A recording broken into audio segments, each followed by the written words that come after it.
রাসূল আকরাম সাল্লাল্লাহু তাআলা আলাইহি ওয়াসাল্লামের প্রশংসা ও মর্যাদা বলি।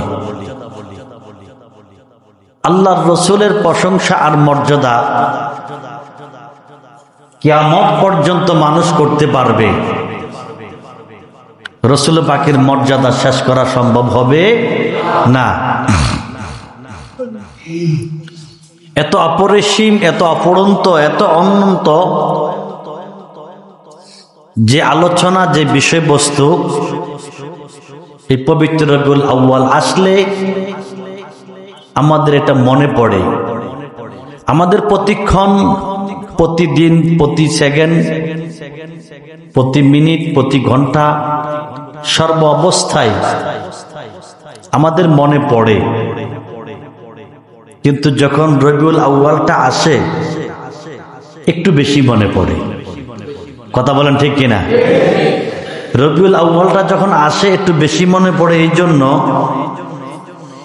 যে 1450 বছর আগে এই পবিত্র রবিউল আউয়ালে 12 তারিখ সোমবার সুবহ সাদেক মুহূর্ত আল্লাহ পাক তার হাবিবের মানবীয় সূরত, বাশারাতি সূরত দিয়ে পৃথিবীতে রহমতি এবং বরকতি ভাবে যার আগমন ঘটিয়েছেন তাকে বলা হয় রাসূলুল্লাহর মাউলিদ। জোরে বলেন সুবহানাল্লাহ।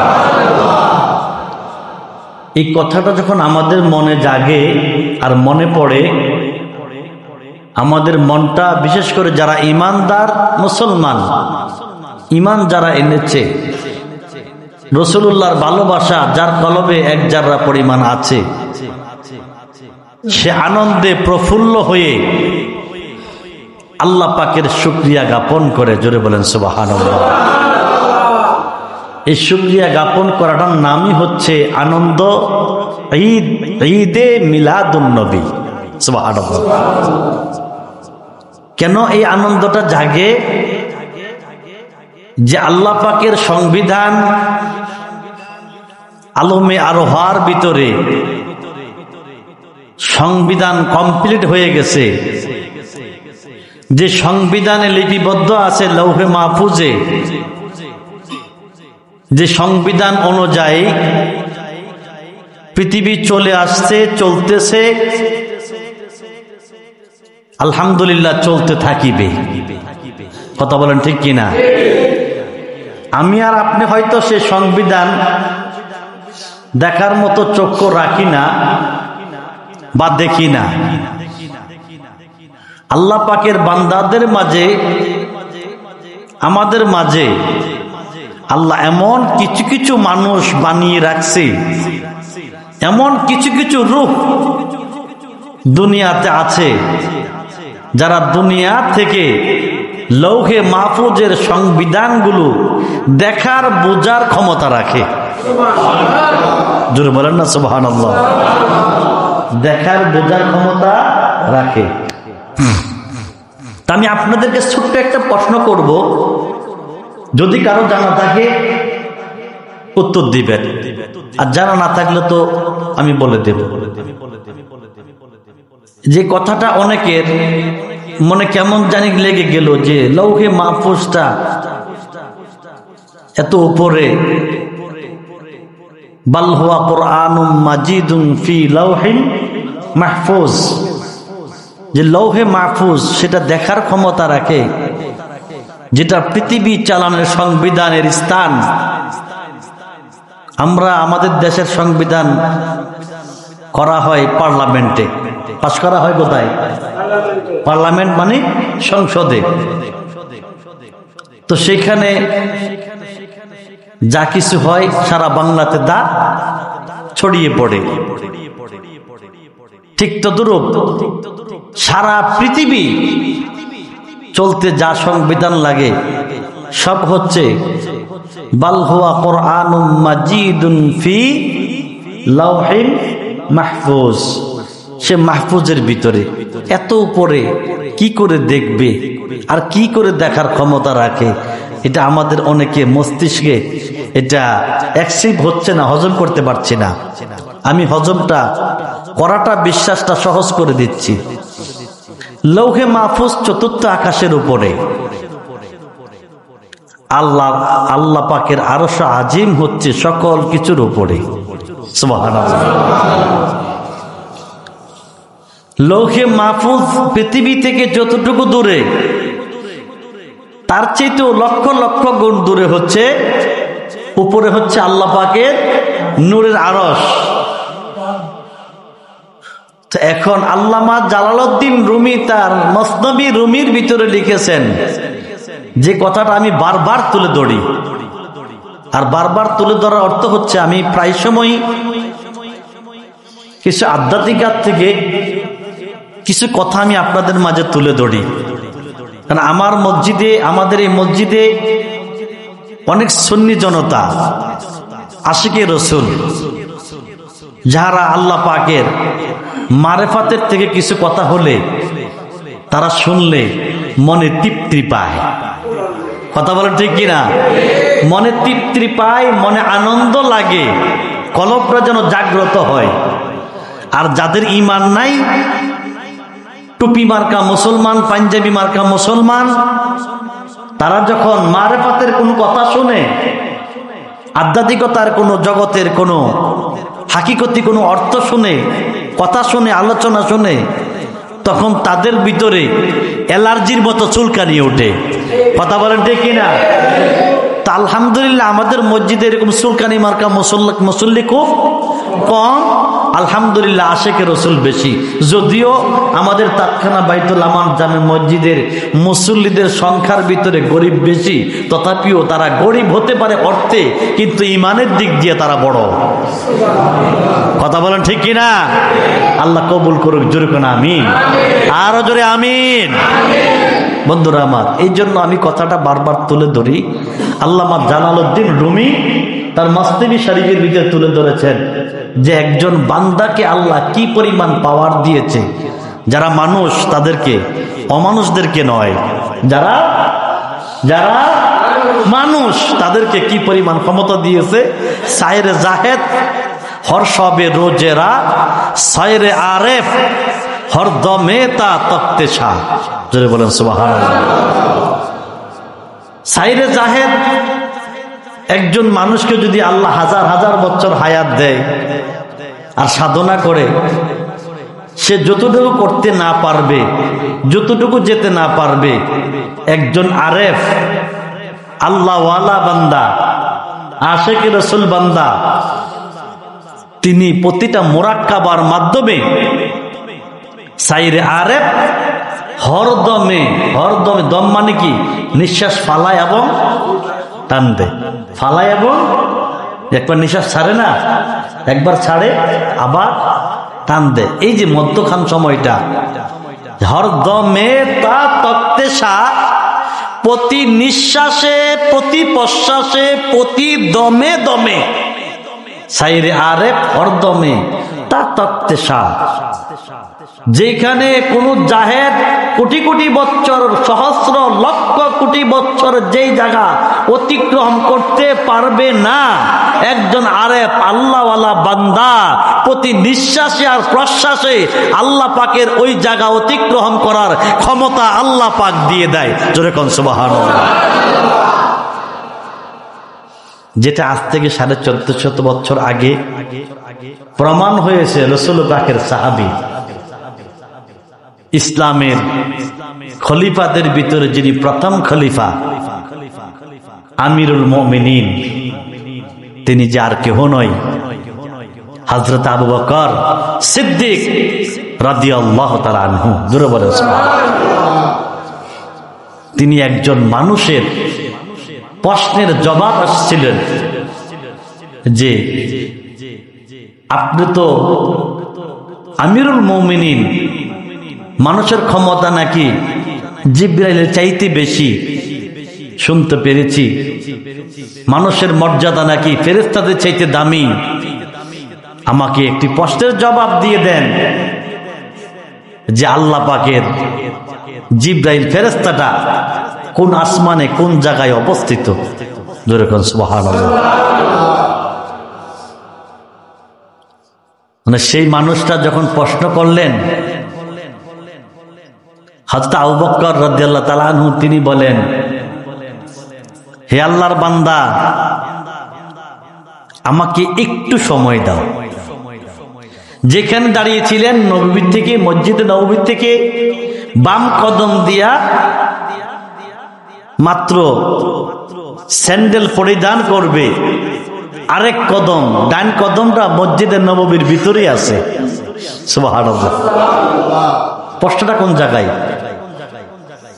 ওই অবস্থায় প্রশ্ন করা হচ্ছে, আর ওই অবস্থায় তিনি দাঁড়ানো অবস্থায় মুরাক্কাবা করে বাসারাতের দুইটা চোখ বন্ধ করে দিয়ে আল্লাহ পাকের কুল কায়নাতটাকে চোখের সামনে নিয়ে আসলেন।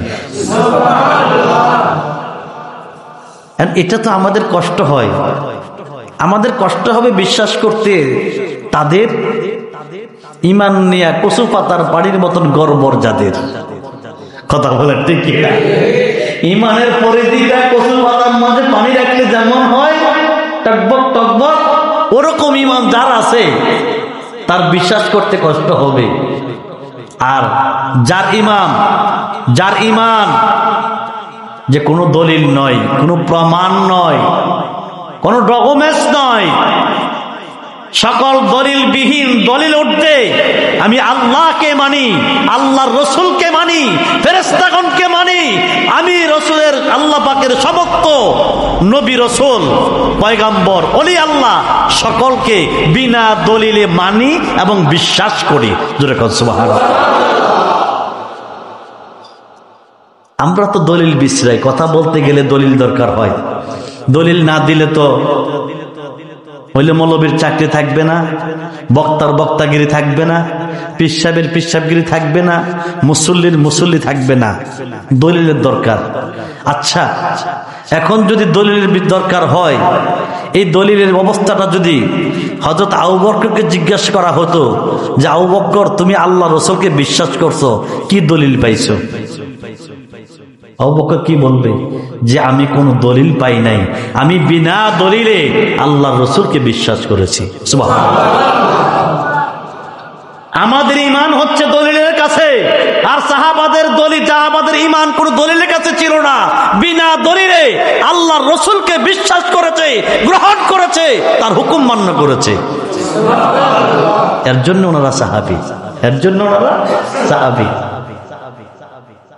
তো এখন তিনি বাসারাত বন্ধ করে দিল, তামাম মাখলুকাতের আলমটা ৮০,০০০ আলম সব কিছু হযরত আবু বকর রাদিয়াল্লাহু তাআলা আনহুর চক্ষু মুবারকের কাছে চলে আসলো। উনি সব কিছুকে এক পলকে দেখলেন। সুবহানাল্লাহ। কয় পলকে দেখলেন? এক পলকে দেখলেন। যার যোগ্যতা যত বেশি তার ভুল ধরার ক্ষমতা তত বেশি, তার কার্যের ক্ষমতাও তত বেশি। ধরেন আমি আর আপনি কোন গার্মেন্টসে যাই, গার্মেন্টসের এক একটা সেক্টর আছে, আছে না? প্রত্যেকটা ফ্যাক্টরি, গার্মেন্টস দিয়ে বোঝাচ্ছি আপনাদেরকে, একটা সেক্টর আছে। আমি আর আপনি সারাদিন ওই সেক্টরে হাঁটলে কি বুঝবো? ভালো মন্দ কিছু বুঝবো? কিচ্ছু বুঝবো না। যখন কোন লাইন সুপারভাইজার ওইখানে যাবে, তখন ওই এক জায়গায় দাঁড়াইলে ওনার এই লাইনের ভিতরে কোথায় কি ভুল আছে সবকিছু মুহূর্তে ধরতে পারবে। কথা কয় না? কারণ কি? ওনার যোগ্যতা ওই জায়গায় বেশি। লাইনম্যান সুপারভাইজারের উপরে যিনি আছেন ম্যানেজার, তিনি যখন আসবে, তিনি একজন নয়, এরকম 10 জন ফ্লোরের ভিতরে কি আছে, কোথায় কার ভুল হচ্ছে, উনি এক জায়গায় দাঁড়ায় সব ধরতে পারবে। কথা বলেন ঠিক কিনা? কারণ কি? তার যোগ্যতা বেশি, ও ধারণা তার বেশি। আমি আর আপনি সারাদিন এই কাপড় হাতাইলে কইতে পারবো নি এই কাপড়ের গঠন কতটুকু আছে, কতটুকু কাপড়, কতটুকু পলিস্টার, কতটুকু কি, কিচ্ছু বলা সম্ভব না। যিনি একজন ডাইংম্যান, সে বুঝতে পারবে তার রং কতটুকু হচ্ছে, কাপড়ের পার্সেন্টেজটা কতটুকু, সুতা কতটুকু, কটন কতটুকু, পলিস্টার কি ঝামেলা আছে, কি সমস্যা আছে, ধরার সাথে সাথে, দেখার সাথে সাথে সব বলতে পারবে। কথা বলেন ঠিক কিনা? তা আসলে ওনাদের পরিধিটা তো সেইখানে। উনি তাকাচ্ছে আর এক পলকে সব দেখেছে। দেখতে পাচ্ছেন যে আল্লাহর নূরের আরশ থেকে শুরু করে তাহতা সারা, 7 জমিনের নিচ পর্যন্ত কোথাও আবু বকর রাদিয়াল্লাহু তাআলা আনহু জিবরাইলকে দেখতে পেলেন না। জোরে বলেন সুবহানাল্লাহ। বন্ধুরা আমার, হযরতে আবু বকর রাদিয়াল্লাহু তাআলা আনহু তিনি সিদরাতুল মুনতাহা পর্যন্ত মুরাক্কাবা করলেই পারতেন। কারণ হচ্ছে জিবরাইল সিদরাতুল মুনতাহার উপরে উঠতে পারে না, তার জায়গা নাই, যাওয়ার কোনো ক্ষমতা নাই। সিদরাতুল মুনতাহার পরে হচ্ছে লা মাকান লা জামান, 70,000 নূরের পর্দা অতিক্রম করে তারপরে হচ্ছে আল্লাহর নূরের আরশ। আল্লাহর নূরের আরশের উপরে সেইখানে মাত্র 2 জন ব্যক্তির স্থান। একটা হচ্ছে আমার আল্লাহ, আর একটা হচ্ছে আল্লাহর হাবিব নূর নবীজি মুহাম্মাদুর রাসূলুল্লাহ সাল্লাল্লাহু আলাইহি ওয়াসাল্লাম। বন্ধুরা আমার, হযরত আবু বকর সিদরাতুল মুনতাহা ভেদ করে নূরের আরশ পর্যন্ত মুরাকাবা মুশাহিদা এই জন্য করলেন, যদি সিদরাতুল মুনতাহা পর্যন্ত তিনি মুরাকাবা করে আর যদি তারপরে মুরাকাবা না করে, যদি আল্লাহ রাব্বুল আলামিন আবার ডাক দিয়ে বলে আবু বকর তুমি জিবরাইল দেখার জন্য সিদরাতুল মুনতাহা পর্যন্ত মুরাকাবা করলা, জিবরাইলকে দেখার এতটা শখ তোমার হয়েছিল, তুমি দেখেছো, তোমার আল্লাহকে দেখার জন্য একটু মুরাক্কাবা কি তুমি নূরের আরশ পর্যন্ত করতে পারো নাই? কত বুদ্ধি, কত জ্ঞান! যেমন রাসূলুল্লাহ তেমন রাসূলুল্লাহর সাহাবী, জ্ঞানের ভান্ডার। যদি প্রশ্ন হয়ে যায় যে জিবরাইলকে দেখার জন্য নূরের আরশ পর্যন্ত যেতে পারলে, সিদরাতুল মুনতাহা পর্যন্ত যেতে পারলে, আল্লাহকে দেখার জন্য আরেকটু উপরে উঠতে পারলে না? সুবহানাল্লাহ। মেয়ের বাড়িতে গেলেন, মেয়ের বাড়িতে যাওয়ার পথে যদি কারো বাড়ি থাকে, অন্য কারো বন্ধু বোনের বাড়ি থাকে, শ্বশুর বাড়ি থাকে, আর যদি জানতে পারে শ্বশুর বাড়ির লোক বলবে তোমার মেয়ের বাড়িতে আসছো, তো কাছাকাছি আসছো, আমাদের বাড়িতে তো আসতে পারলে না। এরকম হয় কি না? বন্ধুও বলবে, বন্ধুর বাসা যদি কাছাকাছি থাকে, তোমার মেয়ের বাড়িতে আসলে একটু আমার বন্ধুর বাসায় আসতে মনে চাইলো না, অল্প একটু কয়েক এক দূরে 5 টাকা দিলে তো চলে আসতে পারতা অটো রিক্সা দিয়ে। এটা কথার কথা। অথবা বন্ধুর বাসায় গেছেন, মেয়ের বাসায় যান নাই, কাছাকাছি, মেয়ে শুনতে পাইলে বলবে আব্বা তুমি এত কাছে আসলে তোমার বন্ধুর বাসায়, তোমার মেয়েকে দেখার জন্য কি একটু সুযোগ ছিল না? কথা কয় না? যে কোনো মুহূর্তে কথা উঠলে কথাটা কি করবে? বলে ফেলবে। এটা কিসের কথা? মহাব্বতের কথা। সুবহানাল্লাহ। মায়ার কথা, আবেগময় কথা। এই জন্য হযরত আবু বকর নূরের আরশ পর্যন্ত মুরাক্কাবা করলেন। শুধু জিবরাইল দেখলেন না, জিবরাইল দেখলেন না, স্বয়ং আমার আল্লাহকেও, জিবরাইল স্বয়ং আমার আল্লাহকেও হযরত আবু বকর মুরাক্কাবার মাঝখান দিয়ে দেখে ফেললে।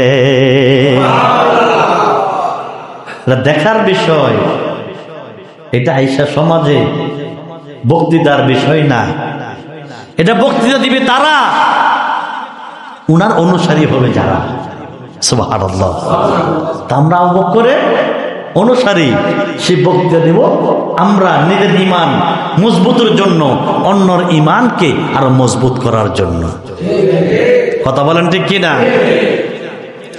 বন্ধুরা আমার, হযরত আবু বকর চক্ষুটা বন্ধ করলেন একটি মুহূর্তে, বন্ধ করে আবার চক্ষুটা খুললেন। মসজিদ থেকে দুটি কদম বের করে এনে ডাক দিয়ে বলতেছে, আমি 7 আসমান 7 জমন জমিনটাকে ভ্রমণ করে দেখলাম, কোথাও জিব্রাইল নাই। অসংখ্য ফেরেশতা দেখেছি, অসংখ্য মখলুকাত দেখেছি, আমি তার মাঝে জিব্রাইলকে দেখলাম না। কিন্তু আমার সম্মুখের জায়গাটা আমি মুরাক্কাবা করি নাই। আমার মনে হচ্ছে তুমি আল্লাহর বান্দা, আমার সামনে দাঁড়িয়ে আছো, তুমি ছাড়া জিব্রাইল আর কেউ হতে পারে না। তো জিব্রাইল আসছে কি বেশে? কথা কয় না। জিব্রাইল কি বেশে আসছে?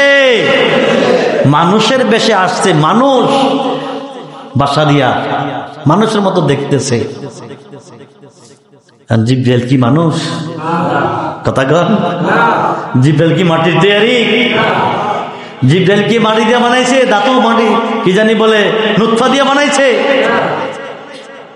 দেখতে তো মানুষের মতো, জিব্রাইলকে দেখতেছে পুরা মানুষ।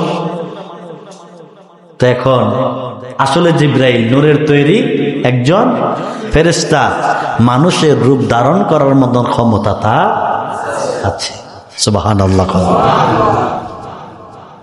তো আল্লাহ পাক যদি জিব্রাইলকে এত ক্ষমতা দিয়ে থাকে,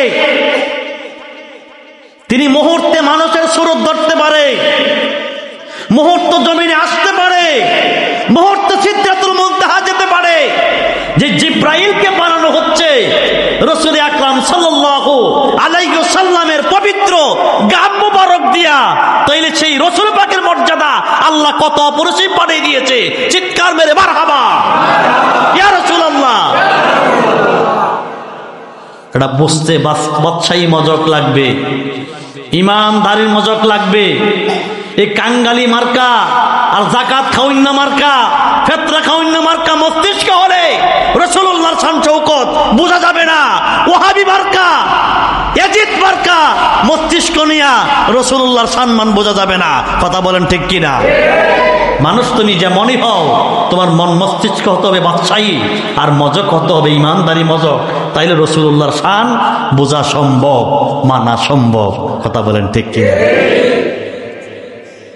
বন্ধুরা আমার, তো জিব্রাইল অবাক হয়ে গেলেন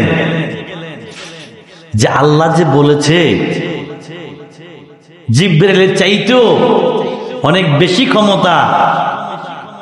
আল্লাহ বলেন আমার হাবিবের উম্মতের, আদনা একজন উম্মতের। এই জিনিসটা প্রমাণ করার জন্য জিব্রাইল হযরত আবু বকরকে জিজ্ঞাসা করলেন, কথা বললেন, স্পষ্ট করলেন। আর জালালউদ্দিন রুমি ওখান থেকে টান দিয়ে এই কথা তুলে ধরেছেন, সাইরে জাহেদ হরসবে রোজেরা, সাইরে আরেফ হরদমে তা তক্তেশা। প্রতি ইমানদার আর একজন মুমিন মুত্তাকিন আশিকে রাসূল প্রতি সেকেন্ডে আর প্রতি নিঃশ্বাসে প্রতি দমে দমে ইচ্ছে করলে মুরাক্কাবার মাধ্যমে আল্লাহর নূরের আরশ পর্যন্ত ভ্রমণ করতে পারে। সুবহানাল্লাহ।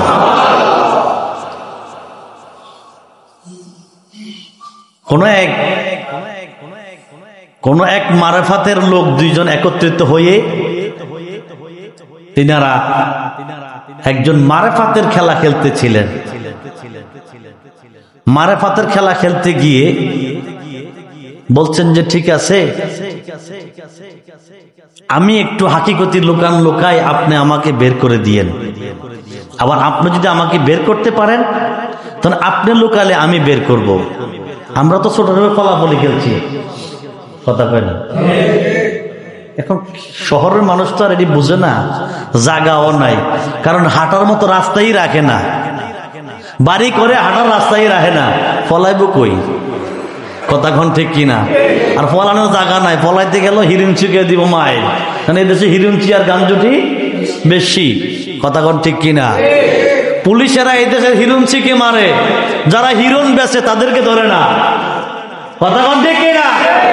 এই দেশে গাঞ্জুটিরে মারে, যারা গাঞ্জা বেচে তাদেরকে ধরে না। কারণ কি? তাদেরকে ধরলে এই দেশের নেতা নেত্রীর পকেট খালি হবে, পুলিশ প্রশাসনের পকেট খালি হবে, তারা হারাম খাইতে পারবে না, তারা বড় বড় বাসা ফেলার থাকতে পারবে না, তারা বড় বড় বাড়ি ঘর কিনতে পারবে না। কথা বলার ঠিক কিনা? গাঞ্জুটি ধরা বন্ধ করো, হিরুঞ্চি ধরা বন্ধ করো, গাঞ্জা বেচে যারা, হিরণ বেচে যারা, তাদেরকে ধরো, সব ঠিক হয়ে যাবে। কথা বলেন ঠিক কিনা? কোম্পানি না থাকলে মাল পাইবে কোথায়? কথা কয় না? এই দেশের পুলিশেরা ধরে, গ্রামে গঞ্জে মহল্লায় মহল্লায় যা, এখানে ধরো কেন? তোমাকে বর্ডার গার্ড রাখছে না বেড়িয়া, সেখান দিয়ে একটা মানুষ যেতে পারে না, ধরা খায়, পলাইতে পারে না, ধরা খায়। যখন গাঞ্জার বস্তা লইয়া তখন তোমরা চোখে দেখো না, কাঠের চশমা চোখে দে থাকো। ফাজিল বদমাইশ কোথাকার। এই দেশের মানুষ বোঝে না, মানুষের চোখে আঙ্গুল দিয়া কানারা হাইকোর্ট দেখাও। বেয়াদব। আল্লাহ হেদায়েত করুক। জোরে আমিন কোন, আরো জোরে কোন আমিন। এই দেশ নষ্ট করছে প্রশাসন আর নেতার নামের নেতৃত্ব যারা দিচ্ছে এই দেশকে, তারা এই দেশ নষ্ট করছে। আম জনতা পাবলিক নষ্ট করছে। কথা বলেন ঠিক কিনা? একদিন দুই দিন তিন দিন গান জানা হয় দেখাইতো না, শেষ। যেটা মরবো মরবো, যেটা বাঁচবো বাঁচবো, সেইখানে জানা। বন্ধুরা আমার, আল্লাহ আমাদেরকে হেদায়েত করুক। জোরে আমিন কোন। কর্তার প্রসঙ্গে একটু কথা আসলে তো বলতে হয়, ঠিক কিনা? নাইলে তো আবার কৃপণতা হয়ে যায়। বর্তমান পরিস্থিতি, পরিবেশ, কিছু নিয়ে যে কথা বলা না হয়, হক আদায় হয় না। আর আমরা মৌলবীরও যদি না বলি আর কেউ বলবে না। কারণ হচ্ছে মৌলবীরা ভালো কথা বলে, হক কথা বলে, এই জন্য মৌলবীরা সমাজে খারাপ।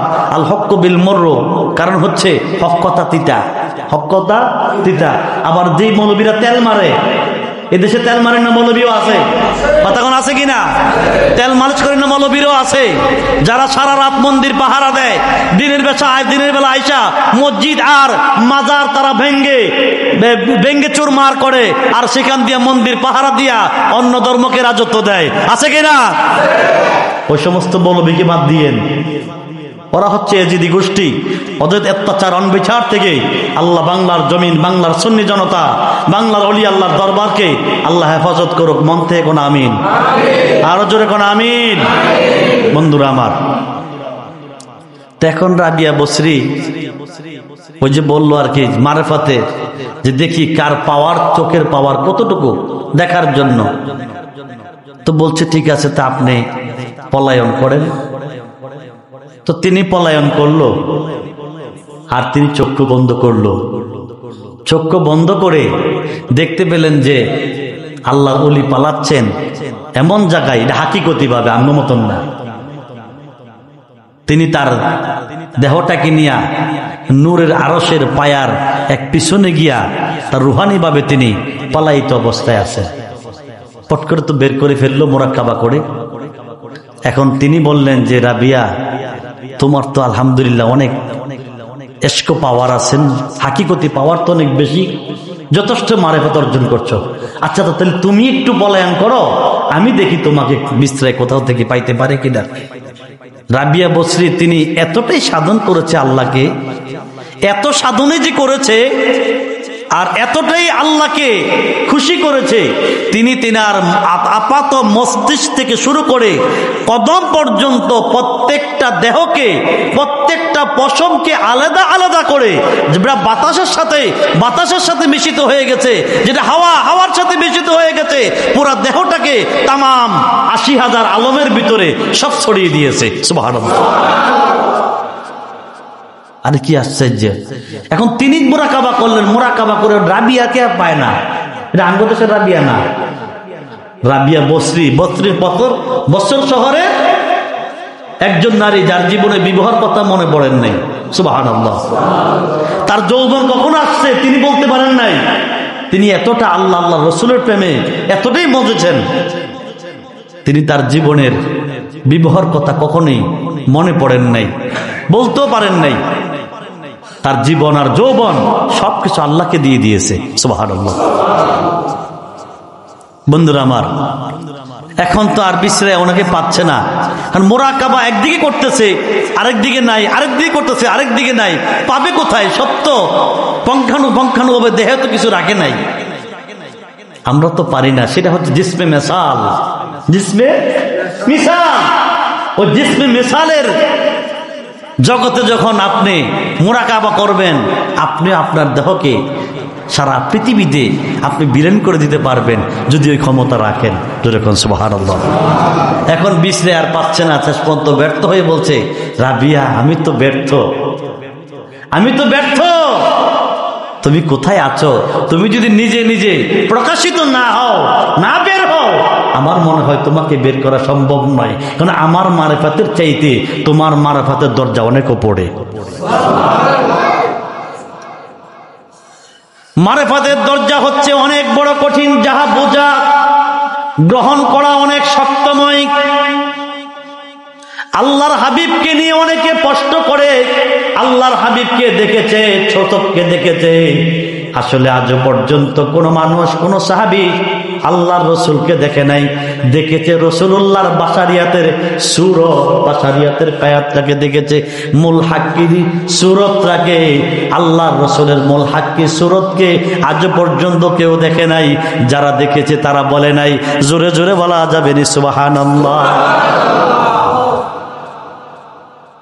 আম্মা জান মা আয়েশা একদিন রাসূল পাক সাল্লাল্লাহু আলাইহি সাল্লামকে রাত্রের একটি অংশে আম্মা জান আয়েশাকে বললেন যে, আয়েশা তুমি আজকে থাকো আমার হুজুরখানায়, আমি আজকে অন্য এক মুমিন, আমার অন্য এক স্ত্রীর ঘরে আমি যাপন করব।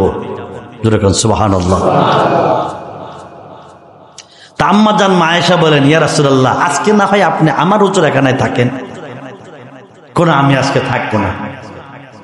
তো স্বামী স্ত্রী স্বামীকে আহ্বান করতে পারে না বারবারে? কথা কয় না। আম্মা জান মা আয়েশার সাথে সাথে নিজের শরীর থেকে ওড়নাটা খুলে, স্বামীর সামনে তো আর স্ত্রীর কোনো পর্দা নাই, কথা কন না কে?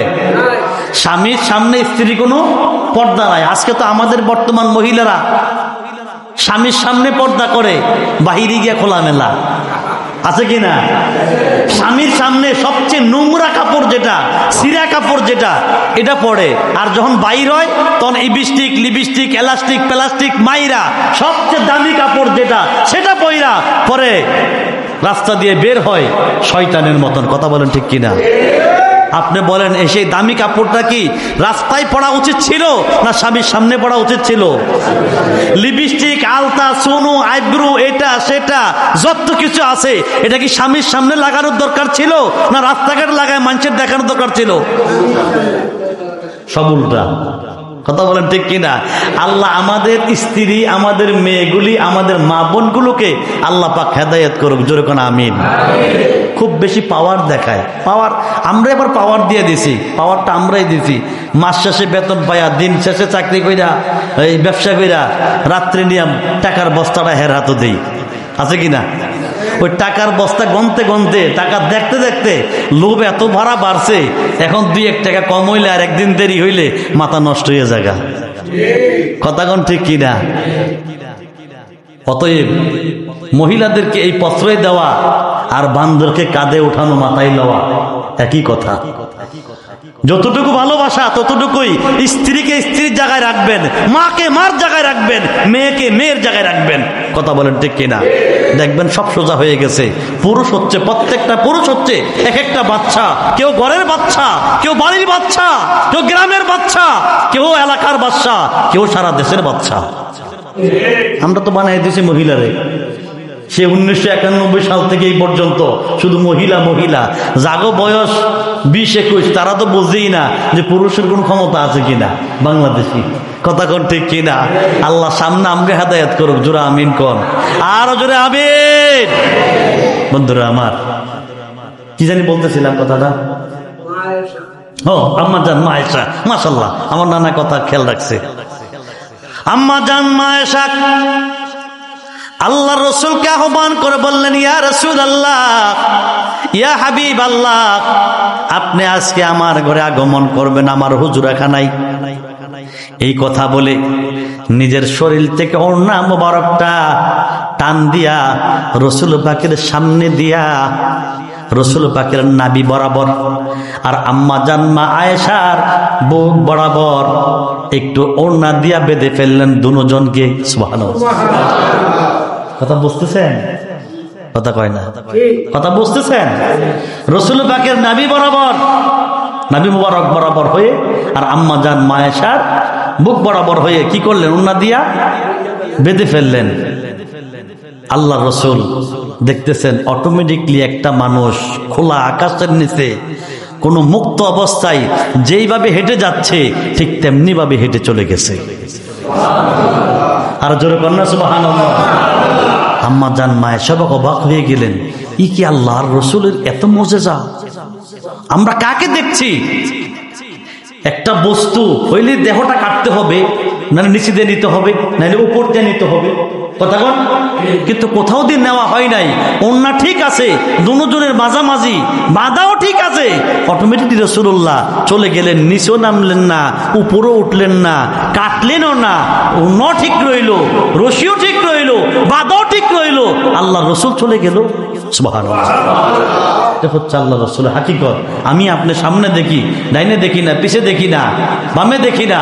আল্লাহ রসুল সামনে যাহা দেখতেন, পিছনে তাহা দেখতেন, ডাইনে যাহা দেখতেন, বামে তাহা দেখতেন, উপরে যাহা দেখতেন, নিচেও তাহা দেখতেন। জোরে বলেন মারহাবা ইয়া রাসূলুল্লাহ। এটা হচ্ছে আমার রসুলের হাকিকত। আল্লাহ তৌফিক দিলে আমরা এই একটি মাস রাসূলুল্লাহর হাকিকত নিয়া, মিলাদ আর সিরাত নিয়া আমরা আল্লাহ চাইতে কথা বলবো এবং শুনবো। রাসূলুল্লাহর মহব্বতে আল্লাহ কবুল করবে। জোরে করে আমিন। আর জোরে আমিন।